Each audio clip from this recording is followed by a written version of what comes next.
Hey guys, welcome back to the new video. My name is Manish and I hope you all are doing absolutely fine. तो दोस्तों आज जो मैं share करने वाला हूँ वो हर एक आईटी एम्प्लॉय के लिए स्पेशली जो एमएनसीज और मास रिक्रूटर्स में काम करते हैं उनके लिए एक वेकअप कॉल होने वाली है। तो सोचिए आप एक एम्प्लॉय हो, आपने 4 साल एक कंपनी को दिए और चौथे साल जब आपका इंक्रीमेंट लेटर आपके हाथ में आता है तो आप देखते हो कि आपकी सैलरी जो है वो एनुअली सिर्फ 5,000 रुपये पड़ी है और मंथली उसका कैलकुलेट करें तो 422 रुपये पर मंथ। जी हाँ, आपने सही सुना, 422 रुपये per month.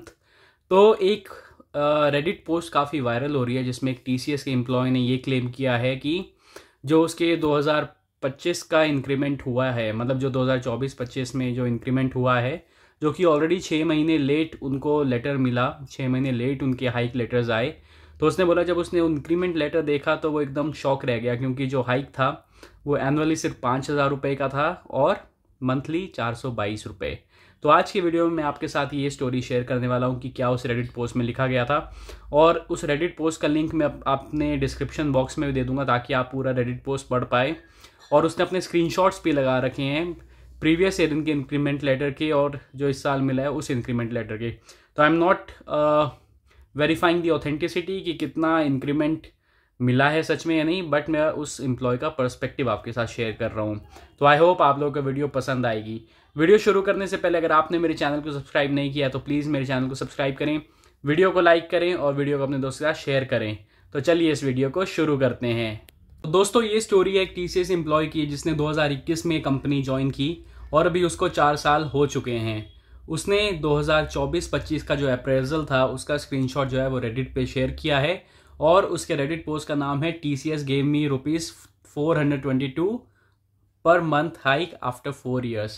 My nightmare of toxicity, peanut pay and why I'm finally breaking free.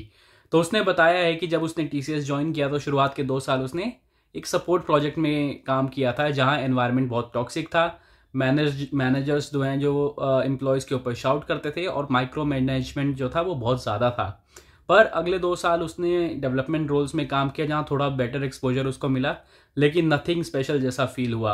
और फिर आता है अप्रेजल जो अभी इस साल जो मिला था। उसने अपनी एम्प्लॉय ने अपनी कोई बैंड वैंड तो नहीं बताया पर मैं मान के चल रहा हूँ कि उसको C बैंड ही मिला होगा, और उसने बोला कि उसको हाइक जो है 422 रुपये पर मंथ मिला और वो भी जो लेटर था वो 6 महीने लेट आया।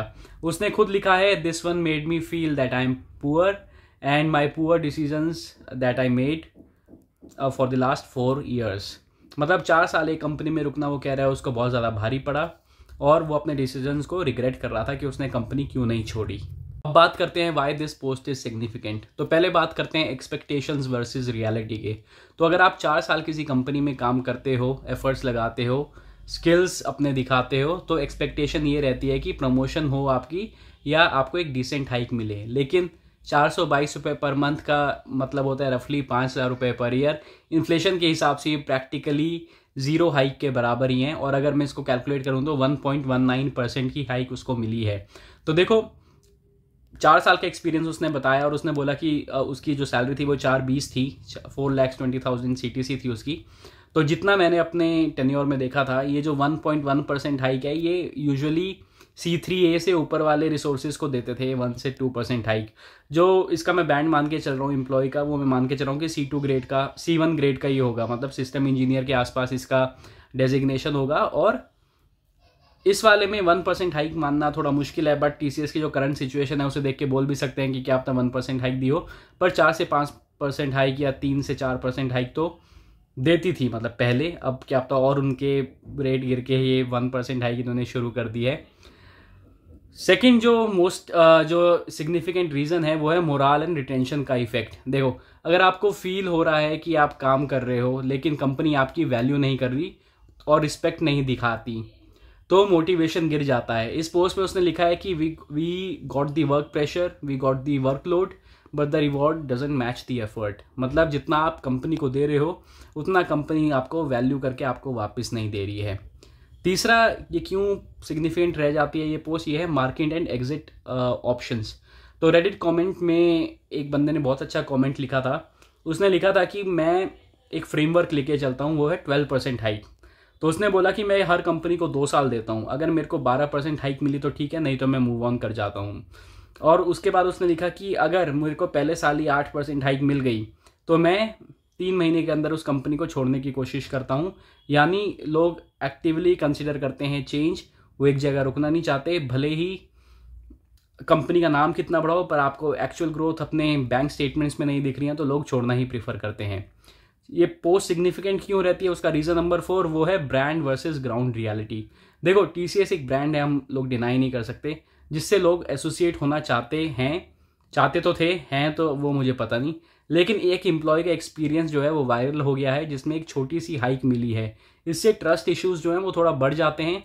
टीसीएस ने स्टेटमेंट दिया था कि 80% ऑफ वर्कफोर्स को हमने एवरेज 4.5 से 7% ऑफ हाइक दी है, लेकिन जो टीसीएस ने क्लेम किया था और जो ये एम्प्लॉय क्लेम कर रहा है उसमें एक सिग्निफिकेंट डिफरेंस है। तो सच कौन बोल रहा है किसी को पता नहीं। इस पूरी सिचुएशन में मेरा क्या टेक है, तो अगर आप किसी आईटी की बहुत बड़ी एमएनसी में काम कर रहे हो या किसी मास रिक्रूटर कंपनी में काम कर रहे हो, तो जो सिर्फ कंपनी नेम या ब्रांड है वो हमारे लिए कि इनफ रीज़न नहीं हो जाता है टू स्टे पैसिव। अगर आपको अपनी वैल्यू समझनी होगी, आपका रोल क्या है, आपकी लर्निंग अपॉर्चुनिटीज़ क्या है, आपको कितना एक्सपोजर मिल रहा है, अगर आपका रोल अच्छा नहीं है तो आप रिपीटेडली आवाज़ उठाओ कि मुझे इस रोल में काम नहीं करना। और अगर आपको रिपीटेडली वो लोग सपोर्ट मेंटेनेंस के प्रोजेक्ट में डाल रहे हैं और प्रोजेक्ट में काम करने के बाद ही आपकी कोई ग्रोथ नहीं हो रही है फाइनेंशियल एक्सपेक्ट पर, तो ये एक फ्लैग जो है ये रेड फ्लैग हो सकता है। आपको कोई ना कोई डिसीजन तो लेना पड़ेगा। एक्टिव डिसीजन मेकिंग जो है वो ज़रूरी होती है। अगर आपको 1-2 साल से सेम कंपनी में है और आपको दिख रहा है कि आपकी हाइक जो है वो रिपीटेडली 4 से 5% के बीच में है और आपको पता है आपका प्रमोशन जो है वो रियलिस्टिक नहीं दिख रहा आने वाले कुछ सालों में, तो आपको मूव ऑन करना ही सही रहेगा। ये पोस्ट एक वेकअप कॉल है कि you should not wait indefinitely for any company और for any promises that are being made to you. एक एग्जिट स्ट्रेटजी जो है वो आपको रेडी रखनी पड़ेगी, मतलब रिज्यूमे आपको अपलोड करना पड़ेगा, खुद को तैयार करना पड़ेगा इंटरव्यूज़ के लिए, नेटवर्क बिल्ड करना पड़ेगा, क्योंकि जब पीनट हाइक्स मिलती हैं तो आपको फील होगा कि मैंने तो अपनी जो टाइम है लाइफ का वो वेस्ट कर दिया है, मुझे किसी अच्छी कंपनी में स्विच मार लेना चाहिए था। आपको वायबल कंट्रीब्यूशन एंड नेगोशिएशन करना सीखना होगा। आप जो कर रहे हो उसकी वैल्यू आपको विजिबल दिखानी पड़ेगी सामने वालों को, ताकि अप्रेजल प्रमोशन में एक्चुअल में आपका कोई इम्पैक्ट हो। अगर कंट्रीब्यूशन का सिग्निफिकेंट विजिबिलिटी सेट नहीं हो रही है तो वो आपके लिए एक रिस्क हो सकता है। देखो मैं फिर से कह रहा हूँ, जितना टाइम मैं टीसीएस में था, एक जूनियर एम्प्लॉय को जिसका ग्रेड C1 मतलब जो सिस्टम इंजीनियर है उसको मैंने 1 से 2% हाइक कभी भी मिलते हुए नहीं देखा है। मैंने 3-3.5% हाइक तो देखा है, क्योंकि बी बैंड वाले को वो 5% हाइक देते थे तो सी वाले को 3% हाइक तो मिलती थी। लेकिन जो कंपनी ने क्लेम किया था कि हमने 80% ऑफ दी वर्कफोर्स को 4.5 से 7% ऑफ हाइक दी है, और जो ये एम्प्लॉय क्लेम कर रहा है, तो इसमें ज़मीन आसमान का फ़र्क है। अब सच कौन बोल रहा है आपको कमेंट बॉक्स में ज़रूर बताना है कि क्या आपको लगता है कि जो पोस्ट है, जो रेडिट पोस्ट शेयर किया एम्प्लॉय ने, क्या ये सही है, ये गलत है, या बस एक कंपनी को बदनाम करने की साजिश है। आपको क्या लगता है कि सच में हालात इतने बुरे हैं कि एक जूनियर एम्प्लॉय जो C1 ग्रेड का है, जिसकी सैलरी 4.2 LPA है, उसको भी 1% हाइक दी जा रही है?